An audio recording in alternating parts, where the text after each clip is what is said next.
네, 반갑습니다. 9월 25일 수요일 아침 시황입니다. 자, 뉴욕 증시가 또 상승세를 이어갔습니다. 다우지수가 사상 최고치 또다시 만들어냈고요. S&P 500도 강하게 상승하면서 또 사상 최고치. 자, 지금 사상 최고치라는 이야기와 급등, 상승 이런 것들이 이제 해외 증시에서 나타나고 있는 모습인데, 우리 증시도 어제 조금 올라오긴 했습니다만 여전히 우리는 불만이 많죠. 네. 자, 이런 분위기가 계속 이어지고 있을 때 우리 증시도 바짝 좀 올랐으면 좋겠습니다. 자, 다우지수는 0.2% 상승했고요. 나스닥은 0.56, S&P 500은 0.25 정도 올랐는데, 오늘 상승의 주역은 엔비디아입니다. 네. 장 초반에는 주가가 조금 안 좋은 모습 보였었죠. 주가 좀 떨어지기도 했었거든요. 근데 이렇게 떨어진 이유들은 경제 지표가 조금 안 좋게 나타났기 때문이었고, 주가가 후반부에 올라온 이유, 특히 나스닥 쪽과 S&P 500이 낙폭 대비 상승폭이 상당히 크게 보이죠. 이 내용들은 엔비디아의 주가 상승 때문이다 라고 보시면 되겠습니다.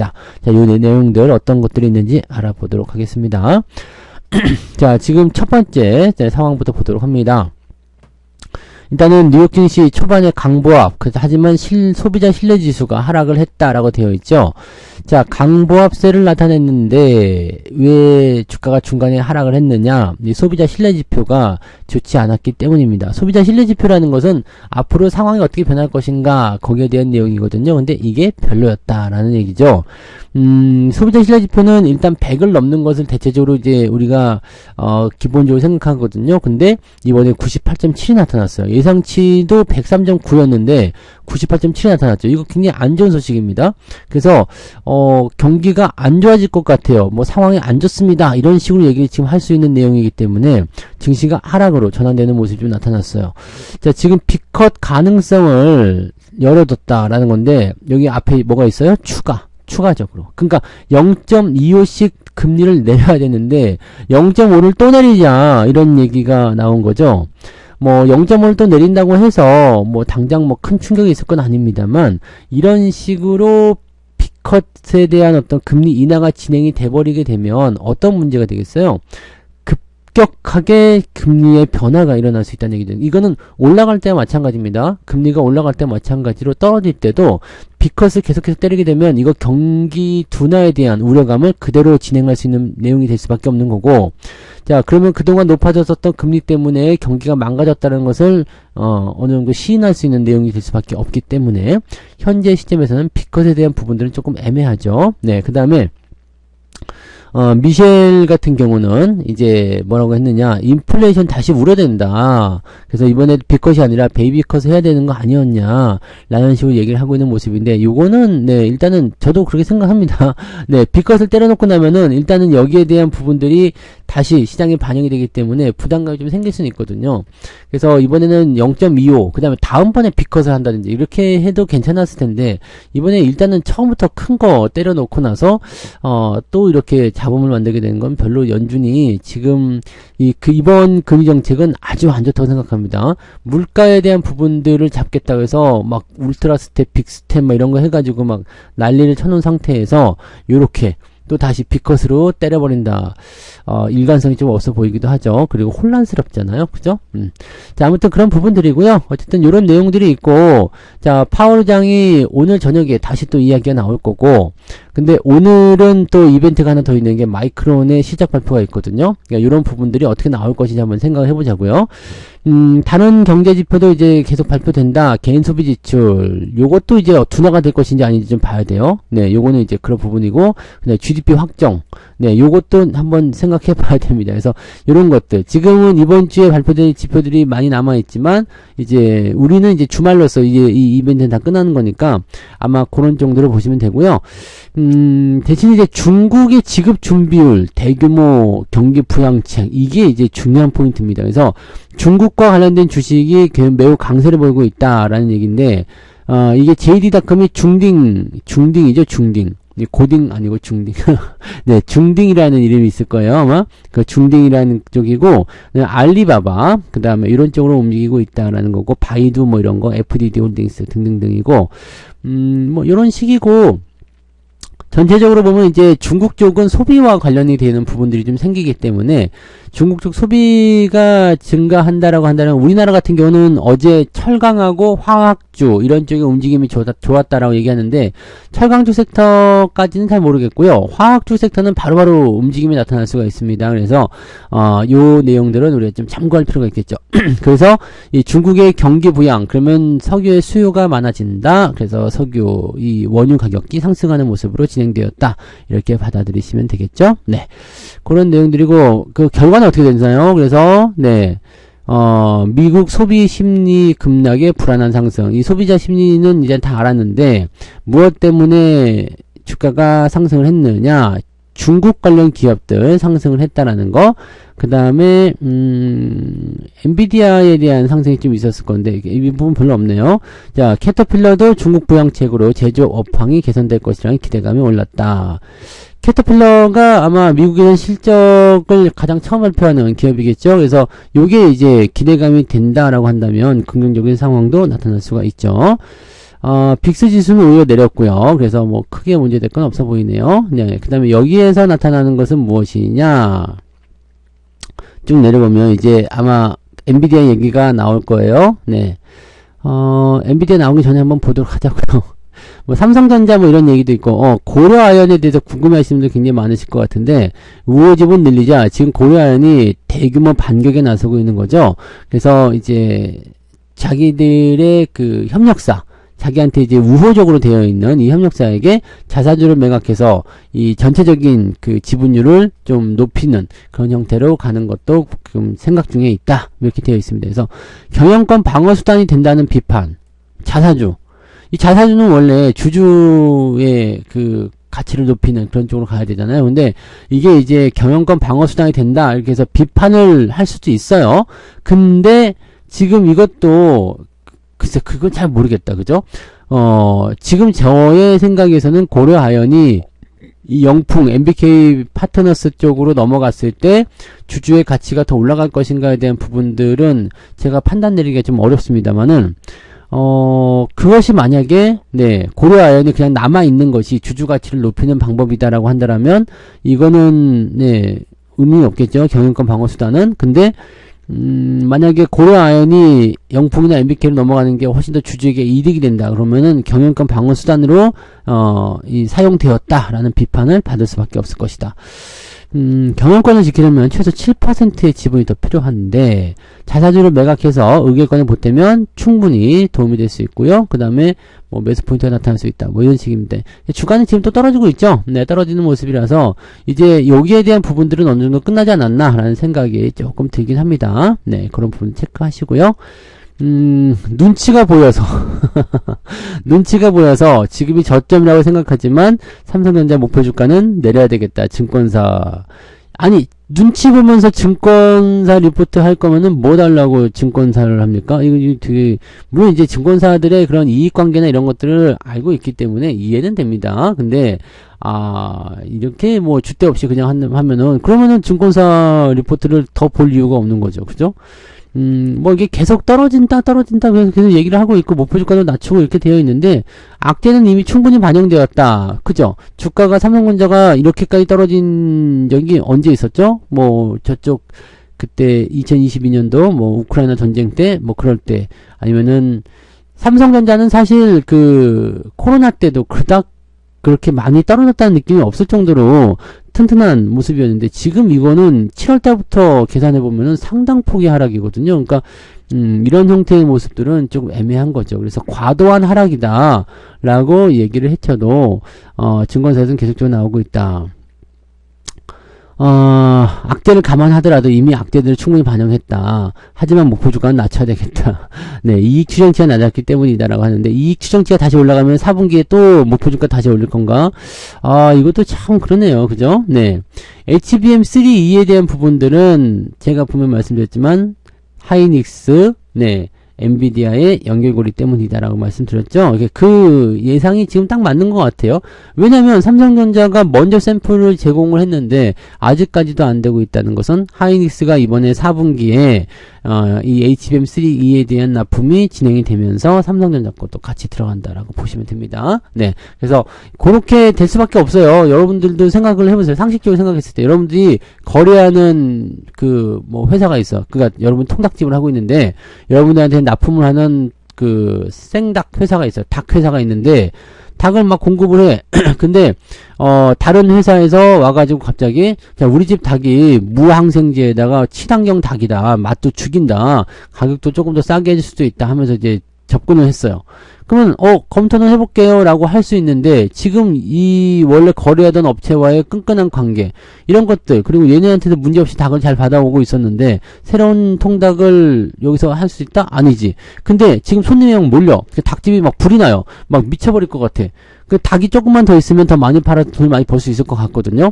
근데 얘네는 더 이상 닭을 공급하기는 어렵대. 이 이상으로 공급하기 어렵대요. 그러니까 이 새로운 닭 회사한테 뭔가 생각이 될 수 있겠죠. 그래서 은근히 얘기할 수 있겠죠. 야, 얘네들이 새로운 좋은 닭을 우리한테 납품을 한다는데 너희들은 그런 좋은 닭 납품할 수 있겠니? 우리도 좋은 닭 있다. 좀만 기다려달라. 네. 그래? 그럼 알았어. 니네 납품할 때 그렇게 할게. 근데 물량 신제품의 새로운 통닭에 대한 기대감은 굉장히 커요. 그래서 이쪽 물량이 500마리 줄 수 있겠냐? 우리 300마리밖에 안 되는데. 그래? 그럼 200마리는 저 새로운 닭한테 한번 해볼까? 지금 이런 상황이라고 보시면 되는 거거든요. 네, 그래서 지금 우선은 하이닉스예요. 엔비디아에게 우선순위는 하이닉스 그리고 삼성전자. 근데 삼성전자를 내칠 수가 없는 이유가 하이닉스가 물량을 다 맞추기 못하기 때문이죠. 네, 그렇게만 보시면 됩니다.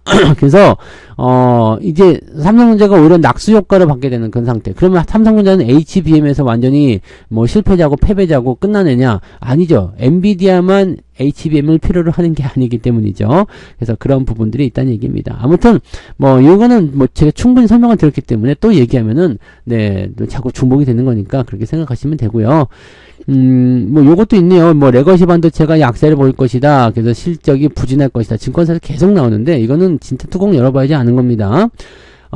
그리고 하이닉스 같은 경우도 괜찮아요 라고 얘기하는 것은 여전히 독보적인 HBM 공급 업체, 내년에도 HBM 공급은 차질 없이 진행된다. 그래서 현재 주가는 부정적인 부분이 상당히 선반영됐기 때문에 비중 확대를 해줘라. 하이닉스는 살아야 얘기예요.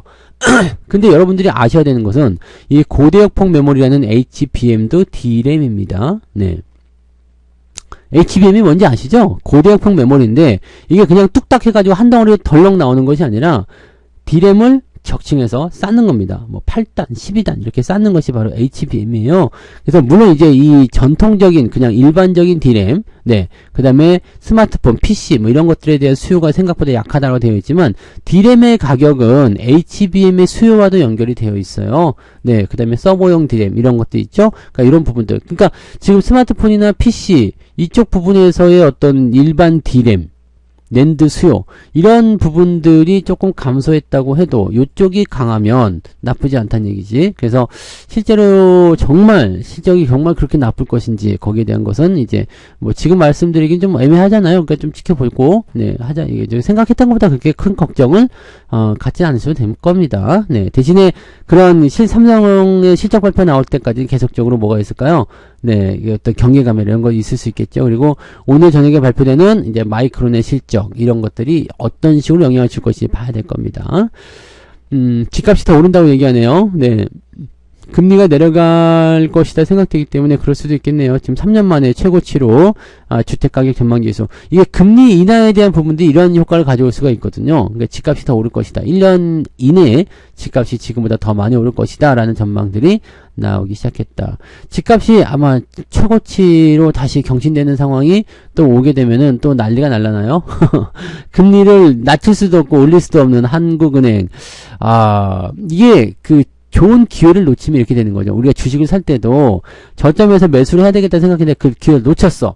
근데 주가가 올라가 버렸어. 그러면은 더 올라갈 것 같지만 지금 저점 대비 많이 올라가서 사기도 그렇고 안 사기도 그렇고 막 골등되는 그런 상황이 되는 거가 지금 우리 한국은행의 정책이라고 보시면 됩니다. 그래서 금리를 지금은 낮출 수도 없고 올릴 수도 없고 미국에선 낮춰지고 있고 우리도 낮추자니 이제 주택 가격이 더 올라갈 것 같고, 좀 더 아우성이 될 것 같고, 뭐, 아우, 난리죠. 머리 아플 것 같아. 그러니까, 할 수 있을 때 해야 된다는 거 꼭 명심하시기 바랍니다.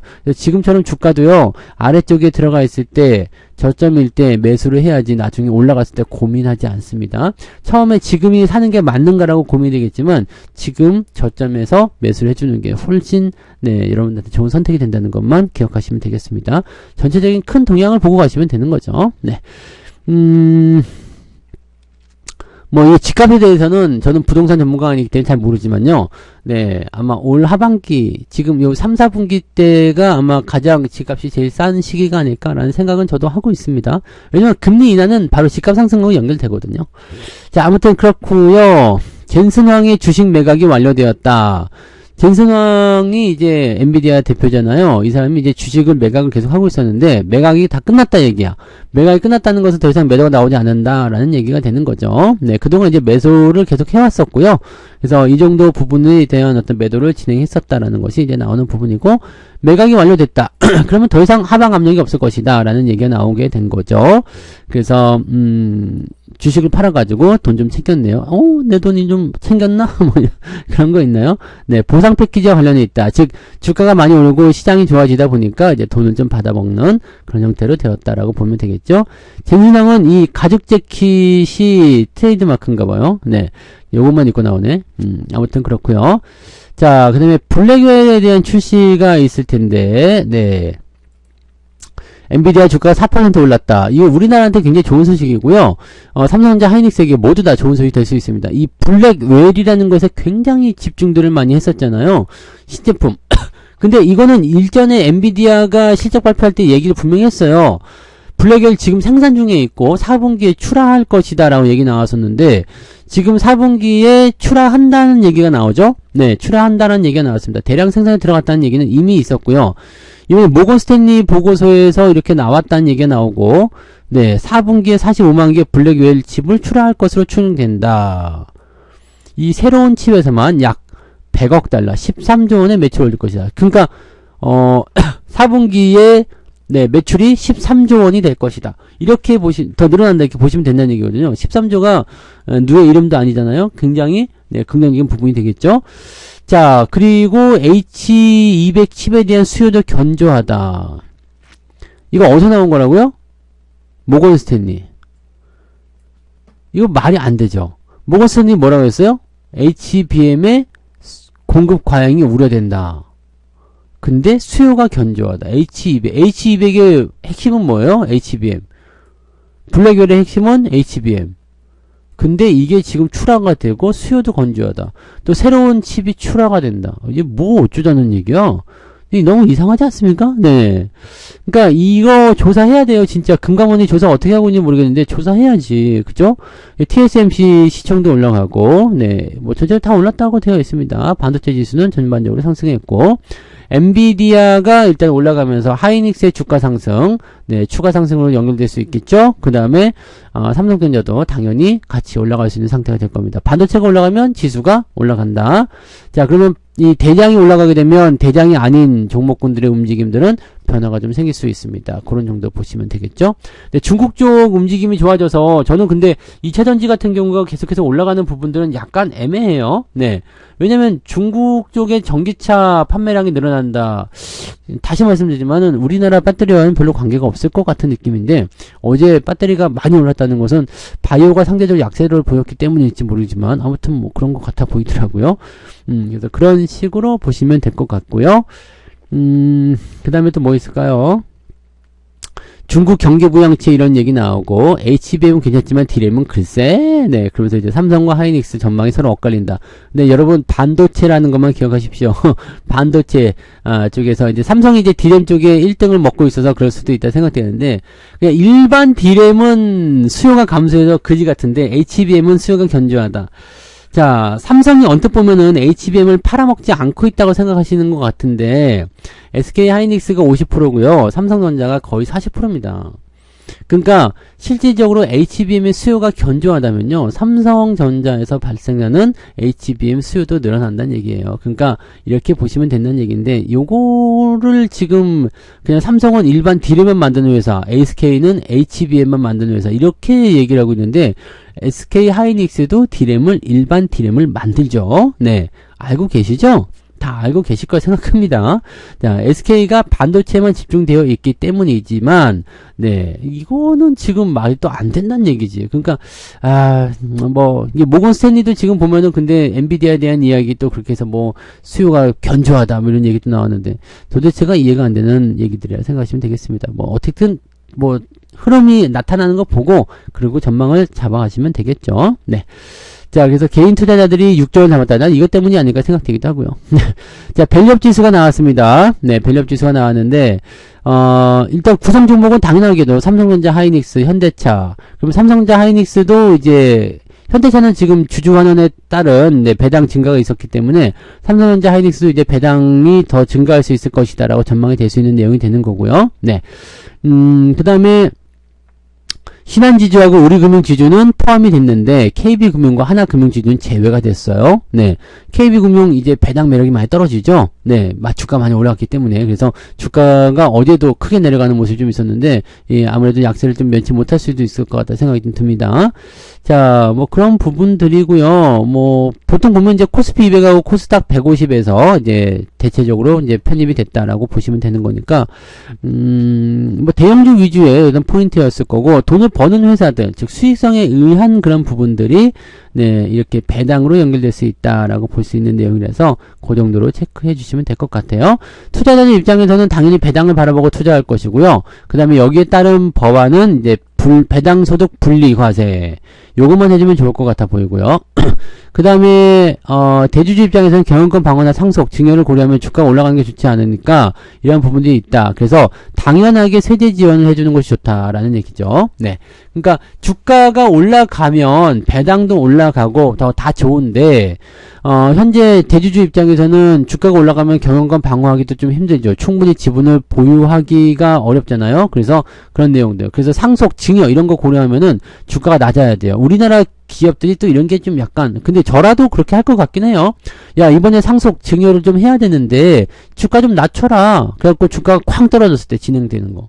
그러니까 보통은 위기가 한 번씩 오잖아요. 경기 위기, 지난번 뭐 코로나 때라든지 아니면 리먼 사태 때라든지 이렇게 큰 조정이 한 번씩 올 때마다 상속이나 증여 이런 것들이 일어난단 말이에요. 그런 것들, 기업들을 여러분들이 주수면 돼요. 자, 어떻게 주우면 되느냐? 일단은 오너의 나이가 많아. 그 다음에 자식들이 경영에 조금씩 참여하고 있어. 이런 회사들은요, 주가가 크게 떨어졌을 때 대부분 상속 증여를 합니다.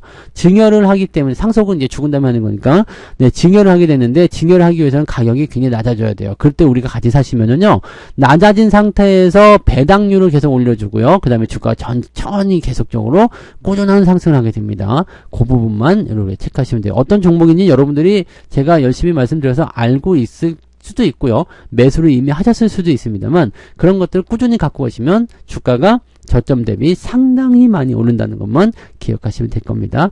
아무튼 이 밸류업과 관련된 부분들, 일단은 밸류업 지수가 시행이 됐으니까, 발표가 됐으니까 이제 여기에 대한 정책을 좀 추진해 주면 되는데, 여기서 이제 가장 좋은 거는 배당소득 분리과세, 요것만 되면 되거든요. 요것만 배당, 여기 지금 밸류업에서 더 이상 바라지 않겠어, 그냥 배당소득 분리과세 요것만 해주면, 뭐 이제 강제성을 띄어서 뭐 기업에 뭘 올려라 이런 것들 이제 지금 현재 자율적으로 해라, 뭐 충분히 그럴 수 있어요. 근데 이 배당소득 분리과세라는 것은요, 어떤 의미가 있냐면, 이 기업에 투자를 하는 그 투자자 입장에서는 배당금을 많이 받아.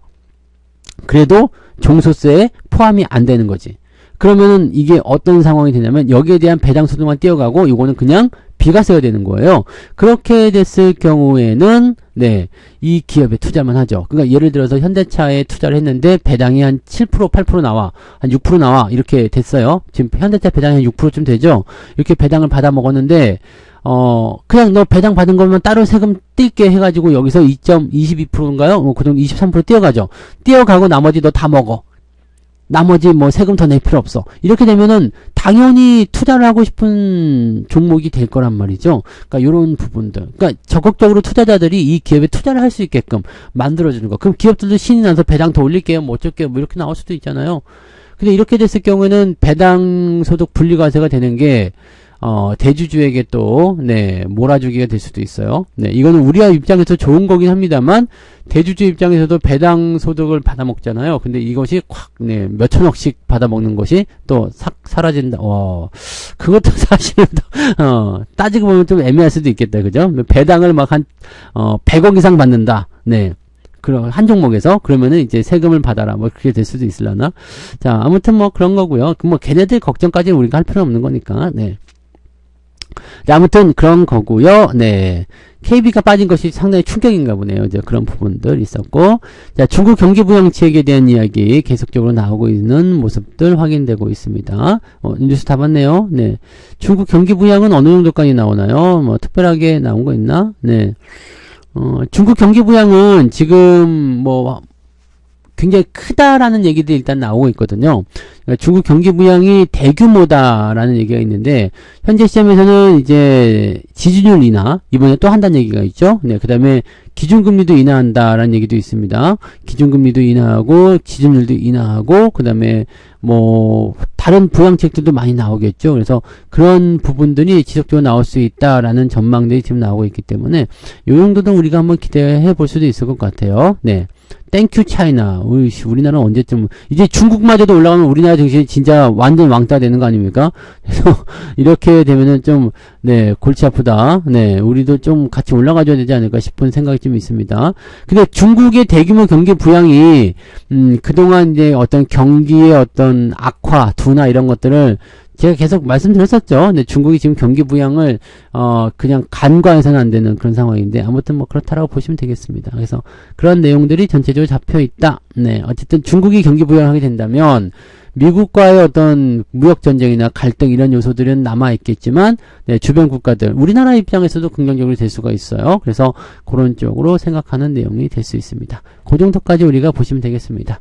자, 오늘은 일단 훈훈한 분위기로 또 시작할 것 같죠? 어제부터 사실 어제도 뭐 이번 주 들어서면서겠죠. 이제 계속적으로 제가 말씀드린 게 외국인들의 수급 동향이 자꾸 바뀌고 있다는 거죠. 그래서 일관적으로 매도를 보이던 게 매수가 들어오는 애들이 조금씩 보이고요. 그 다음에 변환점, 그 다음에 쟤네들이요. 금융투자. 금융투자의 수급이 갑자기 들어오는 거. 자, 얘네들 분명히 뭔가 있다는 얘기죠. 그래서 제가 이야기 드린 게, 주가의 반등이 나타나는 어떤 포인트가 나온다라고 확신하고 있다. 그런 부분들과, 그 다음에 마이크론의 실적을 알아봐야 되긴 하겠습니다만, 일단은 오늘 주가에 대한 상승은 얘네들이 보고 있었구나라고 생각할 수가 있겠죠. 그래서 수급이 변화를 할 때 우리는 이거 분명히 알아야 돼요. 이 수급의 변화를 알지 못하면, 시장이 어떻게 변하는지 알 수가 없거든요. 그러니까 이런 부분들을 꼭 체크하시고, 네, 거기에 맞는 대응들 하시면 됩니다. 자, 아무튼 오늘은 즐거운 분위기로 출발했으면 좋겠고요. 하지만 변수는 남아있어요. 오늘 마이크론 실적까지 완전히 넘어가야 반도체의 모든 이벤트가 끝난다고 보시면 되는 겁니다. 그러면 이제 다음 주 정도 넘어갔을 때, 다다음 주죠? 그때 넘어갔을 때 이제 삼성전자의 실적 발표, 그렇게 또 주목이 되는 거죠. 자, 그렇게 흐름이 진행된다는 것만 알고 계시고요. 오늘은 일단 좋은 분위기로 가볍게 시작해 보자고요. 자, 저는 여기까지 하고요. 장중시황 때 다시 오겠습니다. 오늘도 파이팅 하시고요. 좋은 하루 되시기 바랍니다. 고맙습니다. 본 방송에서 제공되는 모든 정보는 투자 판단의 참고 자료이며 투자의 최종 책임은 본 방송을 이용하는 본인에게 있습니다.